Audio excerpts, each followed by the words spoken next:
Olá pessoal, tudo bem com vocês? Vamos dar sequência à nossa leitura bíblica. Estamos lendo o livro de Lucas e a gente agora vai ler o capítulo 11, tá bom?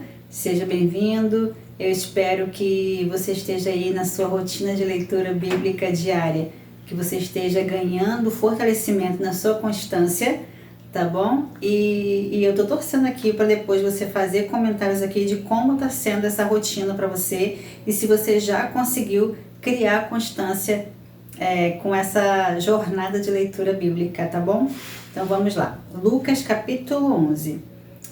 Ensino sobre a oração. Certo dia, Jesus estava orando em determinado lugar. Quando terminou, um de seus discípulos lhe disse: Senhor, ensina-nos a orar, como João ensinou aos discípulos dele. Jesus disse: Orem da seguinte forma: Pai, santificado seja o teu nome.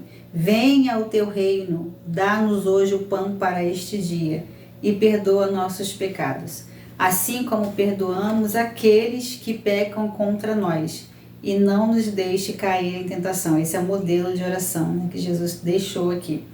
E é importante também a gente prestar atenção em cada parte desse ensino de Jesus sobre a oração. Agora o versículo 5, e ele prosseguiu: Suponha que você fosse à casa de um amigo à meia-noite para pedir 3 pães, dizendo: Um amigo meu acaba de chegar para me visitar e não tenho nada para lhe oferecer. E ele respondesse lá de dentro: Não me perturbe, a porta já está trancada e a minha família e eu já estamos deitados. Não posso ajudá-lo. Eu lhes digo que, embora ele não o faça por amizade, se você continuar a bater a porta, ele se levantará e lhe dará o que precisa por causa da sua insistência.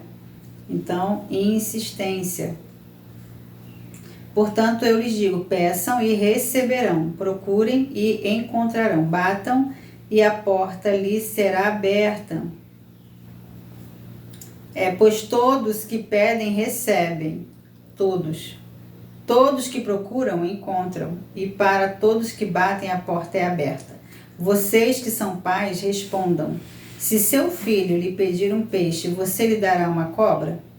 Ou se lhe pedir um ovo, você lhe dará um escorpião? Portanto, se vocês que são pecadores sabem como dar bons presentes a seus filhos, quanto mais seu Pai no céu dará o Espírito Santo ao que lhe pedirem. O Espírito Santo é o maior presente que existe para a humanidade. Versículo 14, vai falar sobre a oposição cresce ao longo do caminho. A fonte do poder de Jesus, versículo 14. Certo dia, Jesus expulsou um demônio que deixava um homem mudo, e quando o demônio saiu, o homem começou a falar. O demônio que deixava um homem mudo. A multidão ficou admirada.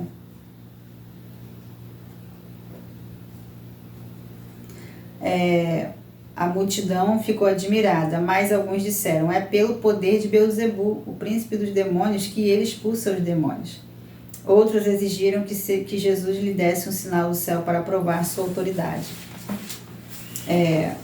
Jesus, conhecendo seus pensamentos, disse: todo reino dividido internamente está condenado à ruína.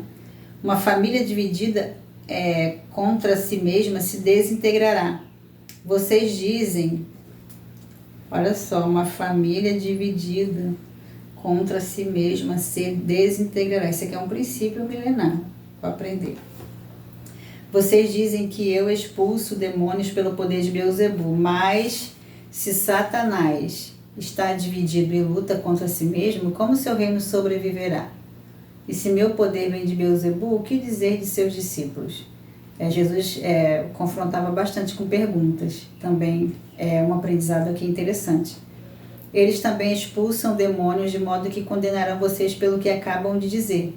Se contudo expulsa o demônio pelo poder de Deus, então o reino de Deus já chegou a vocês, pois quando um homem forte está bem armado e guarda seu palácio, seus bens estão seguros até que alguém ainda mais forte o ataque e o vença. Tire dele suas armas e leve embora seus pertences. Quem está comigo opõe-se a mim, e quem não trabalha comigo trabalha contra mim. Quando um espírito impuro sai de uma pessoa, anda por lugares secos à procura de descanso, mas não o encontrando, diz: voltarei à casa do qual saí Voltarei à casa do qual saí. Ele volta para sua antiga casa e a encontra vazia, varrida e arrumada. Então, o espírito busca outros 7 espíritos piores que ele, e todos entram na pessoa e passam a morar nela. E a pessoa fica pior que antes, meu Deus. Uma pessoa, ela é morada do espírito. Agora, que espírito é que você vai escolher, né? Qual espírito você vai ser morada? Enquanto ele falava, uma mulher na multidão gritou: feliz é sua mãe que o deu à luz e o amamentou. Jesus, porém, respondeu: ainda mais felizes são os que ouvem a palavra de Deus e a praticam. Esse aqui já é um princípio, né? Também é um princípio milenar, porque aqui Jesus está falando sobre a palavra de Deus, né? Todos que ouvem a palavra de Deus e a praticam, ele é o Deus. Ele é o Deus, né? E a pratica, eles serão felizes. É a mesma coisa, quando você aprende algo e você pratica, você também é feliz pela prosperidade e o crescimento daquilo que você praticou. Enquanto a multidão se apertava contra Jesus, ele disse: essa geração perversa insiste que eu lhe mostre um sinal, mas o único sinal que lhes darei será o de Jonas.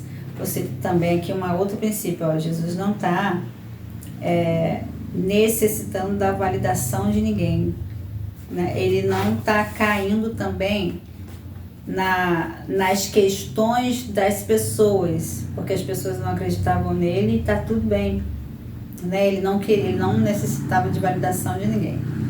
Versículo 29. Enquanto a multidão se apertava contra Jesus, ele disse: esta geração perversa insiste que eu lhe mostre um sinal, mas o único sinal que lhe darei será o de Jonas. O que aconteceu com ele foi um sinal para o povo de Nínive. O que aconteceu com o Filho do Homem será um sinal para esta geração. A rainha de Sabá se levantará contra esta geração no dia do juízo e a condenará. Olha que interessante isso. No dia do juízo, que ainda não chegou, a rainha de Sabá se levantará contra a geração daquela época, de aquela geração de Jesus, está falando aqui. E a condenará, pois veio de uma terra distante para ouvir a sabedoria de Salomão. E vocês têm à sua frente alguém maior que Salomão, que é Jesus, né? E os habitantes de Nínive também se levantarão contra esta geração no dia do juízo e a condenarão, pois eles se arrependeram de seus pecados quando ouviram a mensagem anunciada por Jonas. E vocês têm à sua frente alguém maior que Jonas. Olha o que Jesus está dizendo, né? Aquela geração que fez aquilo será condenada por não ter se arrependido dos seus pecados. Olha isso aqui. Receber a luz. Versículo 33. Não faz sentido acender uma lâmpada, receber a luz. Olha, não faz sentido acender uma lâmpada e depois escondê-la ou colocá-la sob um cesto. Pelo contrário, ela é colocada num pedestal de onde sua luz é vista por todos que entram na casa. Seus olhos são como uma lâmpada que ilumina todo o corpo. Quando os olhos são bons, todo o corpo se enche de luz, mas quando são maus, o corpo se enche de escuridão.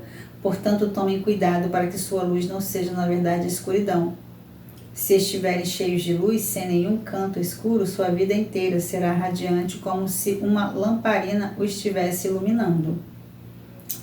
Quando Jesus terminou de falar, o versículo 37, né? Quando Jesus terminou de falar, um dos fariseus o convidou para comer em sua casa. Ele foi e tomou lugar à mesa. Seu anfitrião ficou surpreso por ele não realizar primeiro a cerimônia de lavar as mãos, como era costume entre os judeus. Por que Jesus fez isso também, né? Por que ele não fez? Vamos ver aqui. Então o Senhor lhe disse: vocês, fariseus, tenham cuidado de limpar o exterior do corpo e do prato, mas estão sujos por dentro, cheios de ganância e perversidade. Talvez Jesus, isso aqui, Jesus quis ensinar algo através desse comportamento, né? O fato de Jesus não seguir um protocolo, né? Um protocolo do contexto, um protocolo da sua cultura. Ele deixou de cumprir esse protocolo para poder ensinar algo que estava lá no interior e que ele, como Deus, sabia, sondando o coração deles, né? Então ele disse, versículo 39, então o Senhor lhe disse: vocês, fariseus, tenham cuidado de limpar o exterior do corpo e do prato, mas estão sujos por dentro, cheios de ganância e perversidade. Tolos, acaso Deus não fez tanto o interior como o exterior? Portanto, limpem o interior, dando ofertas aos necessitados, e ficarão limpos por completos. Olha isso, Jesus estava falando da ganância e da perversidade, né? Olha isso, sobre dar oferta aos necessitados, ofertas aos necessitados, e ficarão limpos por completo. Que aflição os espera, fariseus? Vocês têm o cuidado de dar o dízimo da hortelã, da arruda e de todas as ervas, mas negligenciam a justiça e o amor de Deus. Sim, vocês deviam fazer essas coisas, mas sem descuidar das mais importantes. Olha, não é sobre dar o dízimo aqui como eles davam, né? Mas é sobre não deixar de fazer aquilo que é mais importante. Que aflição os espera, fariseus, pois gostam de sentar-se nos lugares de honra nas sinagogas e de receber saudações respeitosas, enquanto andam pelas praças. Sim, que aflição os espera, pois são como túmulos escondidos. As pessoas passam por cima deles sem saber onde estão pisando. Então o especialista da lei disse: Mestre, o Senhor insultou também a nós com o que acabou de dizer. Jesus respondeu: sim, que aflição também os espera, especialistas da lei, pois oprimem as pessoas com exigências insuportáveis e não movem um dedo sequer para aliviar seus fardos. Que aflição os espera, pois constroem monumentos para os profetas que seus próprios antepassados assassinaram. Com isso, porém, testemunham que concordam com o que seus antepassados fizeram. Eles mataram os profetas e vocês cooperam com eles construindo os monumentos. Foi a isto que Deus, em sua sabedoria, se referiu. Eu lhes enviarei profetas e apóstolos, mas eles matarão alguns e perseguirão outros. Portanto, esta geração será responsabilizada pelo assassinato de todos os profetas de Deus, desde a criação do mundo, desde o assassinato do justo Abel até o de Zacarias, morto entre o altar e o santuário. Sim, certamente esta geração será considerada responsável. Que aflição os espera, especialista da lei? Pois vocês se apossaram da chave do conhecimento e, além de não entrarem no reino, impedem que outros entrem. Quando Jesus se retirou dali, os mestres da lei e os fariseus ficaram extremamente irados e tentaram provocá-los com muitas perguntas. Queriam apanhá-lo numa armadilha, levando-o a dizer algo que pudesse usar contra ele. Aqui a gente termina o capítulo 11. Né? E uma coisa, eu quero fazer um breve comentário. É muito importante a gente ler aprendendo sobre o tempo, né? A cultura, aprendendo a olhar, fazer as perguntinhas para quem está sendo escrito, quem escreveu, isso aqui está sendo dito para quem, né? Aqui nesse texto, por exemplo, a gente vê muito Jesus falando sobre esta geração, a geração aquela geração. Quando a gente lê esta geração, a gente não pode olhar. A gente tem que se perguntar, que geração Jesus está falando? Jesus está falando da geração dele, naquela geração, daquela época, né? Então, portanto, esta geração será responsabilizada pelo assassinato de todos os profetas de Deus desde a criação do mundo. Ele está falando daquela geração, daquele tempo. Então, eu lembro que quando eu comecei a ler a Bíblia na minha adolescência, eu não tinha esse entendimento de procurar, de fazer as perguntas, não sabia ler, né? A gente tem que aprender a ler, até para ler a Bíblia a gente tem que aprender a ler. Então, eu não lia com esse olhar, tipo, quem escreveu, para quem está sendo escrito, para quem está sendo dito, por que ele disse isso, né? Então, eu não fazia esses tipos de perguntas. Então, é importante a gente entender o contexto, a cultura, o tempo, a geração. Essas coisinhas vão dando um norte pra gente. Então, quando eu lia naquela época, eu lia muito pela ótica de que tudo era para mim. Então, quando eu lia assim, portanto, esta geração será responsabilizada pelo assassinato, eu já achava que eu seria responsabilizada pelo assassinato. Então, muitas pessoas, por não entenderem a leitura, elas acabam desistindo. Então, aqui, eu quero te incentivar a sempre fazer essas perguntas, né? Para quem ler de forma assim, com a mente aberta, não achar que tudo é para você, mas você viu que eu fui pontuando que era princípios milenares, coisas que vai servir como base para todas as gerações, para aquela, inclusive para a nossa, e para as que virão, né? Então, assim, tem coisas que são princípios milenares, e aqui a gente precisa descobrir isso, perceber isso. Então, quando você começa a ter essa mente, esse olhar, você vai entender que para quem está sendo escrito, para quem foi escrito, né? Quem escreveu, qual o contexto, que cultura era aquela, por que dizia isso, por que usou esse termo, Então, no original está dizendo o quê, né? Porque normalmente a Bíblia vem também, depois a gente vai falar mais isso, né? Ela vem com uns destaquezinhos para você ir consultar aquela palavra no original, porque pensa quando a Bíblia foi escrita, ela não tinha os vocábulos que a gente usa hoje. O vocabulário era totalmente diferente. Então tinha umas expressões que eram... não existia vocabulário, então eram usadas expressões que eram próximas, né, ao significado do que se queria dizer. Então a gente precisa ter essa mente bem aberta para a gente não ficar limitado e deixar de aprender aquilo que a gente precisa aprender, e também não se escandalizar com certas coisas que você só cresceu ouvindo, com crenças limitantes, tá bom? Eu te aguardo na próxima leitura para o capítulo 12. Me diz o que você está achando e como que está a sua jornada de leitura, tá? Te aguardo.